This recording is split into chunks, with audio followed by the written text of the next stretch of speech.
chers amis internautes, partout où vous êtes à travers le monde.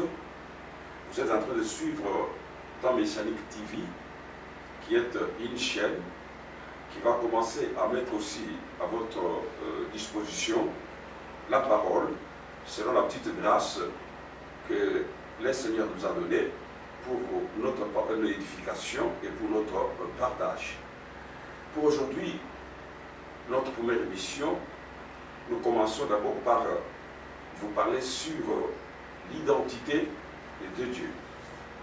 Je peux donner autant de titres sur ce thème, l'identité de Dieu, ou soit quel est le nom du Dieu sauveur, ou soit le Dieu des Hébreux m'envoie vers vous. Donc voilà un peu, tout dépendra de la manière dont nous allons exploiter nos versets bibliques pour que vous compreniez pourquoi nous commençons par là.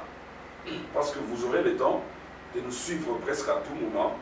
C'est pourquoi nous voulons d'abord commencer par là pour que les jours qui viennent, lorsque vous commencerez à suivre nos émissions, que vous ne vous demandiez pas pourquoi ils parlent comme ça, pourquoi ils utilisent tel nom.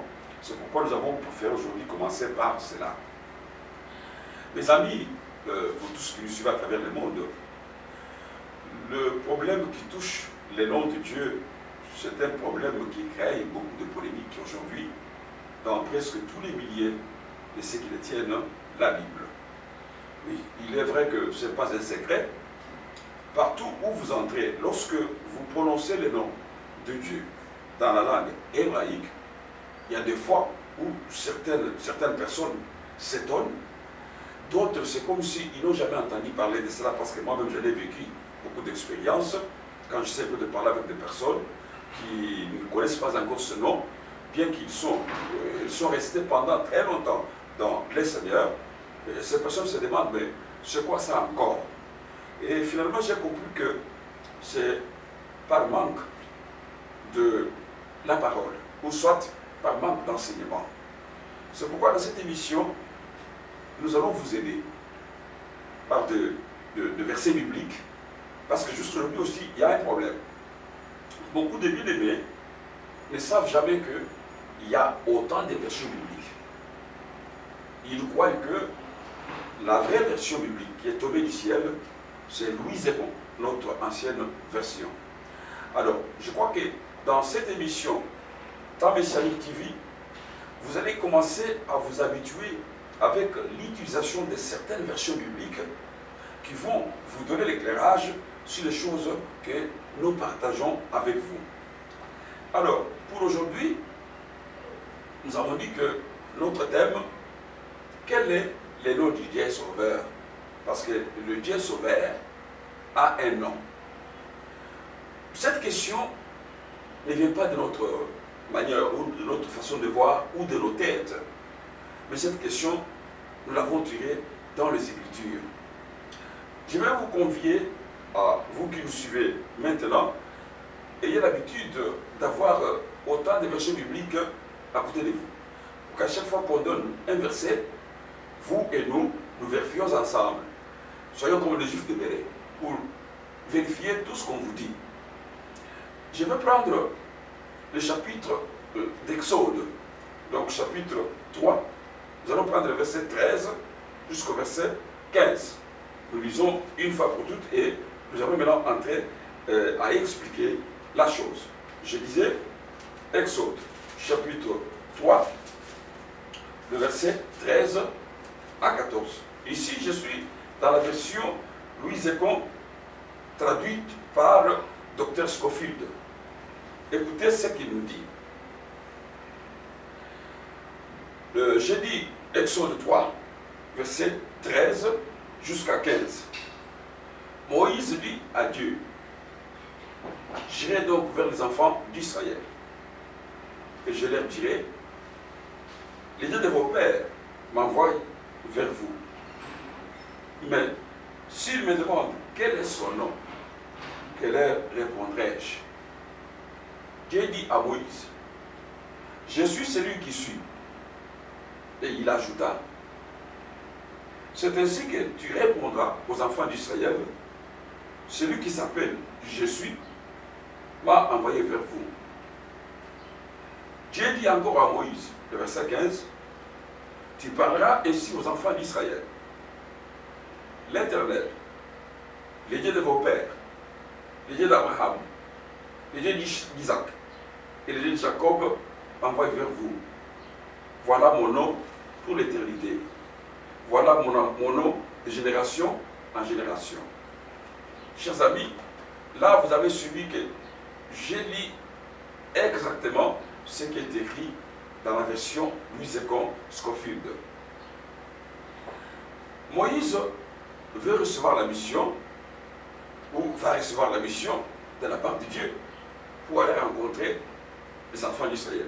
Vous connaissez l'histoire. Je ne veux pas revenir du début de cette histoire-là, étant donné que c'est une histoire que vous connaissez. Mais notre problème ici, c'est de vouloir parler de cette question-là. Lorsque Dieu veut envoyer Moïse vers les enfants d'Israël, Moïse, connaissant bien les peuples juifs, il va demander à Dieu, c'est vrai, je dois partir pour voir les enfants d'Israël, mais ces enfants d'Israël, vous les connaissez très bien, ils n'acceptent pas n'importe quoi, ils n'adorent pas n'importe quoi. Maintenant, si vous me demandez, quel est le nom du Dieu qui vous a envoyé? Parce que nous connaissons notre Dieu. Qu'est-ce que moi je vais leur dire?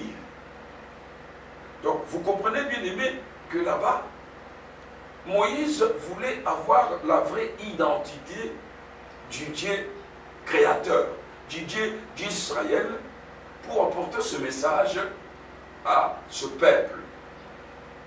Pourquoi cette question, Moïse la pose à Dieu? Oui, c'est parce que lorsque vous prenez Michée, chapitre 4, verset 5, vérifiez avec moi dans vos Bibles, la Bible dit ceci. Tandis que tout le peuple marche chacun au nom de son Dieu, nous, Israël, nous marcherons à toujours et à perpétuité au nom de. Dans la version que je venais de lire, on dit au nom de l'Éternel, à toujours et à perpétuité. À force d'avancer avec le message, vous allez commencer à comprendre pourquoi nous allons insister sur cette histoire, parce que c'est une histoire vraiment très grave lorsque nous allons avancer avec notre message. Tandis que toutes les nations du peuple, du monde, marchent chacune au nom de son Dieu.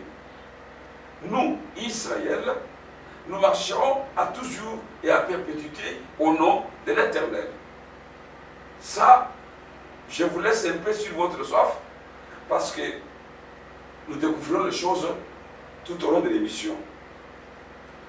Alors, vous comprenez ici, mes chers frères et sœurs, vous tous qui nous suivez à travers le monde, que Moïse cherche à connaître la vraie identité du Créateur. Vous savez qu'en créant le premier être, le Créateur l'a nommé en l'appelant Adam. Et Adam signifie tiré de la terre. Et le Créateur a placé dans l'homme le désir de forger des noms. Voilà pourquoi Adam, à son tour, il a donné les noms à sa femme, et même les animaux qui étaient dans le jardin d'Éden, c'est Adam qui leur a donné des noms. Vous pouvez vérifier cela dans Genèse, au chapitre 2, verset 19 à 23. Ce que nous devons savoir est qu'au temps biblique, les noms n'étaient pas des simples étiquettes, mais les noms avaient un sens intrinsèque. J'insiste beaucoup là-dessus, mes chers amis. Je dis qu'au temps biblique, les noms n'étaient pas des simples étiquettes, mais les noms avaient le sens intrinsèque. Je voudrais qu'on donne quelques exemples ici. Nous avons l'exemple d'Isaac.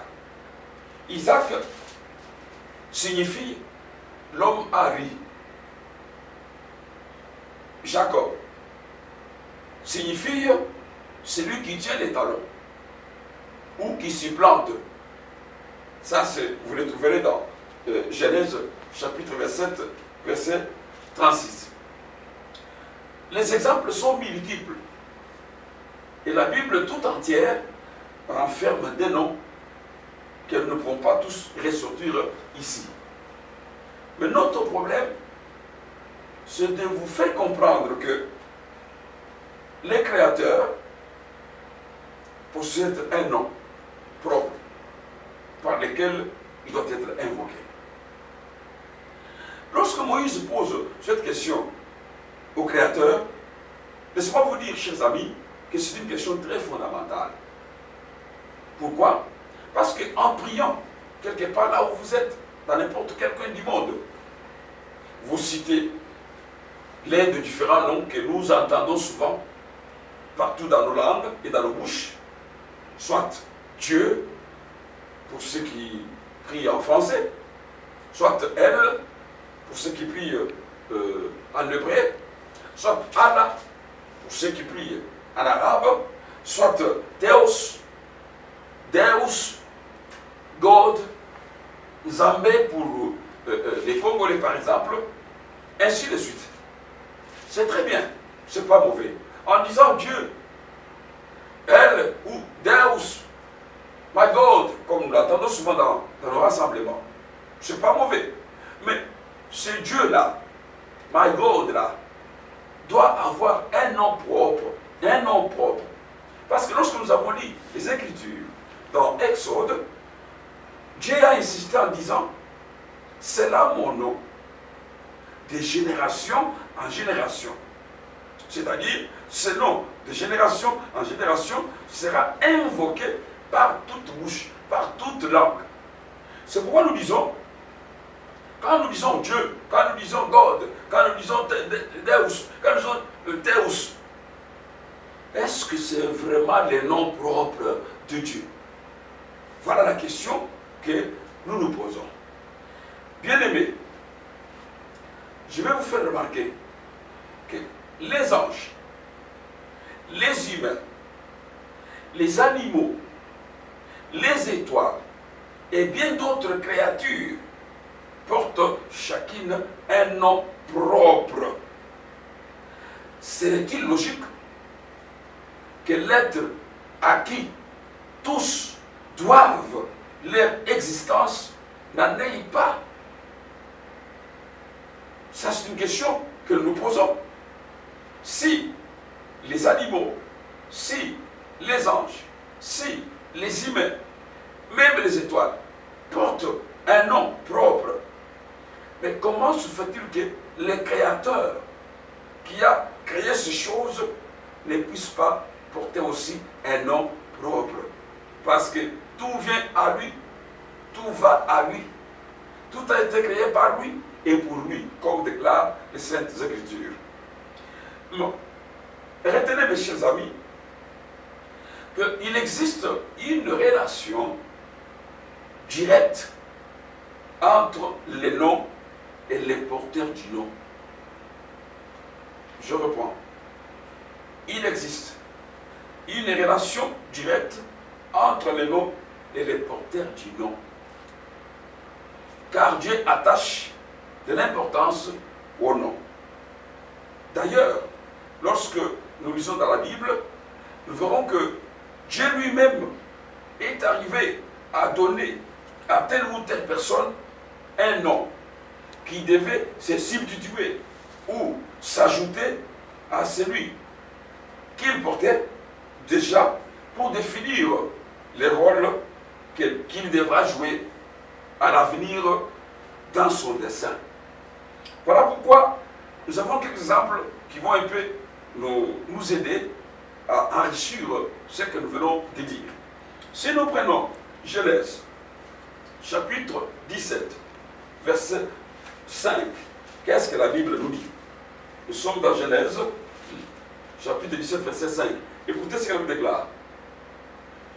On ne t'appellera plus Abraham, mais ton nom sera Abraham, car je te rends père d'une multitude des nations. je crois que c'est pour appuyer ce que je venais de dire, qu'il existe une relation directe entre les noms et les porteurs du nom.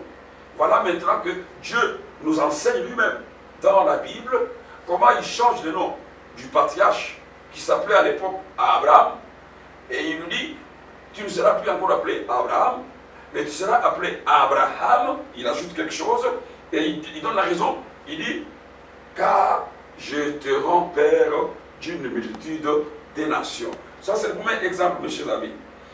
Nous allons voir le deuxième exemple. Nous sommes dans Genèse 17, mais nous allons prendre le verset 15 à 16. La Bible dit ceci. Dieu dit à Abraham, tu ne donneras plus à Sarai, ta femme, le nom de Sarai, mais son nom sera Sarah. Écoutez maintenant la raison pour laquelle Dieu change ce nom. Je la bénirai et je te donnerai d'elle un fils. Je la bénirai et elle deviendra des nations. De rois, de peuples sortiront d'elle. Alors vous comprenez, mes amis, vous qui me suivez dans cette émission, Temps Messianique TV, que dans les noms d'Abraham, Dieu ajoute quelques lettres. Auparavant, il s'appelait Abraham. Et quand Dieu vient ajouter, il dit, on t'appellera Abraham. Il ajoute quelques lettres. Dans celui de Sarai, Dieu rétranchit. Il ajoute des lettres. AH. Au lieu que ce soit appelé Sarai, on va l'appeler Sarah. Et il donne même la raison pour laquelle il change ce nom. Et lorsqu'il change ce nom, automatiquement, ces deux noms reçoivent les bénédictions et même encore leur destinée change. Ceci prouve noir sur blanc que Dieu accorde de l'importance au nom. Et d'ailleurs, l'une des caractéristiques fondamentales et essentielles de la révélation biblique réside en ce que Dieu n'est pas dépourvu du nom. Il possède un nom personnel par lequel il doit être invoqué. Je vais le prendre là-bas parce que c'est très important. J'ai dit, l'une des caractéristiques fondamentales et essentielles de la révélation biblique réside en ce que Dieu n'est pas dépourvu de nom. C'est-à-dire, il possède un nom personnel par lequel il doit être invoqué. Je crois que vous avez compris que nous avons commencé notre émission par une question. Quel est le nom du Dieu sauveur? Ou quelle est l'identité du Dieu créateur? Nous avons commencé par vous démontrer, il y a eu un débat entre lui et Moïse.